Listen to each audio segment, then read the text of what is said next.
Anthony Davis pinatunayan ang sarili. LeBron James hindi mapigilan kahit dumugo pa ang ilong. At sino ang hidden player ng Lakers na nagpahirap kay Donovan Mitchell? Na-aksidente ang guard ng Miami Heat na si Drew Smith sa court ng Cavs dahil sa pagbagsak niya ay nahulog nga ang kanyang isang paa sa butas sa courtside na nagresulta sa kanyang season-ending knee injury. Ayon sa report, tumawag na ang Miami Heat sa NBA regarding dito, kung saan talagang mapanganib daw hindi lang para sa kanila kundi maging sa ibang team. Naniniwala sila na i-address ito ng NBA para sa safety ng mga player. So wala naman ipinasa na formal letter ang Miami Heat kundi tumawag lang mga amigo. Sayang itong si Drew Smith, siya pa naman ang main backup point guard ng Miami Heat para dito kay Kyle Lowry. Panalo ang Lakers kanina versus Cleveland Cavaliers sa score na 121-115. Halos pareho ang playing style ng dalawang team na ito kung saan sa loob ng pinta gumagatas dahil sa hindi masyadong threat sa labas at talagang malalaki ang kanilang mga player.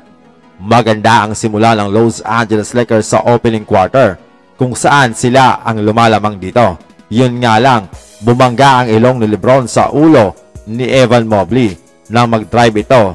Kaya panay turnover na lang ang susunod na nangyari sa Los Angeles Lakers at nalamangan sila ng Cavs sa huli, 40-35.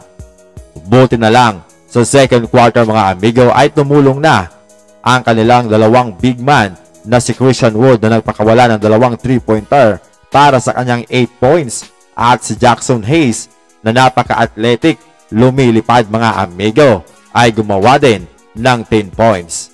5 on 5 siya from the field.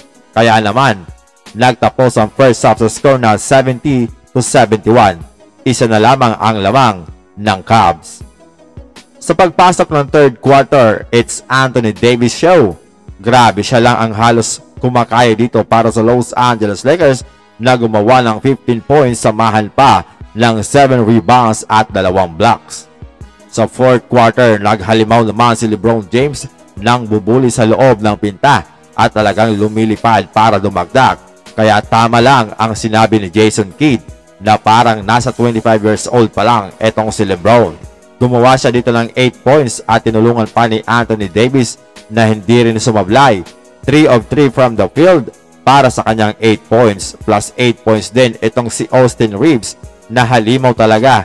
Hindi nagpalya mga amigo sa free throw kung saan gumawa siya ng 6 points para sa kanyang 8 points dito sa fourth quarter.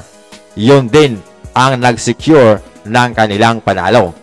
Bukod pa dyan mga amigo, solid ang kanyang depensa kay Donovan Mitchell at itong si Max Christie. Talagang parang nilagyan ng posas itong si Donovan Mitchell. Hindi maka-score sa fourth quarter.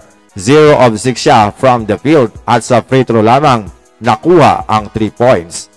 So malupit talaga dumepensa mga amigo itong si Max Christie. Balanse ang naging scoring ng Los Angeles Lakers. Si Anthony Davis ay may 32 points, 13 rebounds, 3 assists, 2 steals at 3 blocks. Si LeBron ay gumawa din ng 22 points, 6 rebounds, 6 assists, 2 steals at 2 blocks. Si Austin Reeves ay may 15 points at 10 assists. Si Christian Wood ay may 13 points. Si Max Christie ay may 12 points at nag-ambag din ng 10 points itong si Jackson Hayes. Samahan pa yan ng 10 points ni D'Angelo Russell. Sa post-game interview ay sinabi ni LeBron James na talagang special lagi sa kanya ang Cleveland Cavaliers kung saan dito daw siya naglaro ng 11 years at nanalo ng kampeonato. Sa kanyang pagbabalik ay binigyan siya ng standing ovation ng mga fans.